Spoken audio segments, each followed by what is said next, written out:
Welcome to Everlasting Talk. Hello, this is Everlasting Talk. This is your host, Ever. This is the Biography series. Before we start, make sure to check us out on teespring.com for merch. Search for Everlasting Talk. Follow on Instagram, Twitter, and Twitch at Everlasting Talk, and subscribe on YouTube. Today, we'll be talking about Shaka Zulu. Shaka Zulu was the founder of the Zulu Empire and ruled from 1816 to 1828. He would be one of the most influential monarchs of the Zulu and recognized for reorganizing the military and made it a powerful force against European forces. Shaka Zulu was born in July 1787 in what is now Menloth, KwaZulu Natal, South Africa. Sorry about the butchering. To his parents, Sengal Gakana, Kajama, and Nandi. Sorry about that too. Sorry about the pronunciation. He grew up what was to be considered a broken home. He was considered illegitimate. Looked like his parents were not married. Due to tradition of how childbirth took place, the relationship with his father was really bad. Him and his mother ended up leaving and ended up with the Langani people. He was heavily bullied by many for the by many of the boys in the tribe. He would grow up, be very tall, very strong, and had an urge for power. At 23 years old, he was put into battle in the Dinginisway's army, showcasing great military skills, moving up in the ranks of as a commander.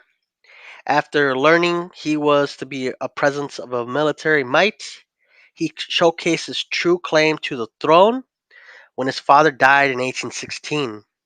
That's when he ended up taking over the Zulu nation. With the help of Dinganawayo, I can't say that, sorry, mispronunciation, he ousted his own brother, Sunjijana, and named him the chief of the Zulus. By 1818, Ding Zawayo would be killed, and Shaka Zulu eventually taking over the Menthra state and taking Nwandi as well. Sorry for the pronunciation, guys. I'll do better. Eventually, uh, he took most of what is now considered South Africa. Shaka Zulu actually allowed Europeans into his empire, which was rare, especially in his territory. He would go ahead and actually learn military tactics from the Europeans, which he used in battle, his own battles. Um, so he ended up conquering more land because of those tactics. Shaka Zulu would, in response to his mother's death in 1827, he would actually experience erratic behavior. He ended up ordering no crops to be planted, no milk to be used, and women who became pregnant were executed on the spot, along with their husbands. So the death of his mother really took a toll on him. So which pretty much led to allegedly the number it says estimated to 7,000 people getting killed and many cows getting killed. Um, there were stones that he there was a will or stone that he wanted no heirs. If anyone got pregnant by him, they would be killed and they would be executed. So any woman that got pregnant would get executed. People were fed up with him, because of his erratic behavior. I don't know. Throughout history, there's been people or leaders that have had erratic behavior, and they ended up, getting people were pretty much death threats and all that stuff. Now, Shaka Zulu was actually eventually killed by assassins in 1828, orchestrated by his two half brothers, Dingiri and Mulangarena, and a friend named Mpoba.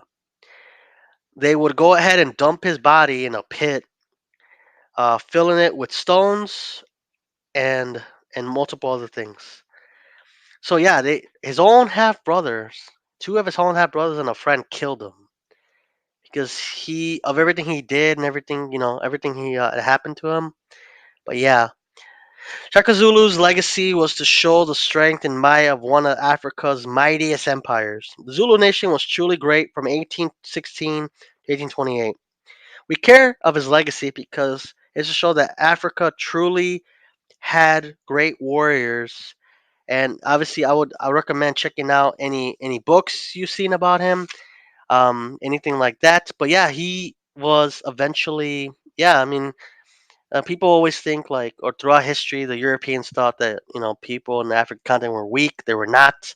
Some of the strongest empires came out of Africa. Um, you know, so it's like the Zulu nation lived for so long. The Zulu language is still around. So it's very, very powerful. Obviously, there became more shakas after that. But yeah, I mean, his legacy will continue to live on, especially in South Africa.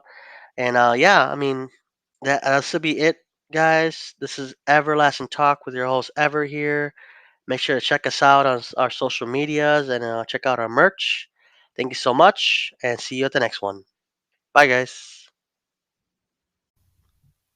Thank you for listening to this episode of Everlasting Talk. For more content, follow us on Twitch, Twitter, YouTube, and Instagram at Everlasting Talk. Thank you.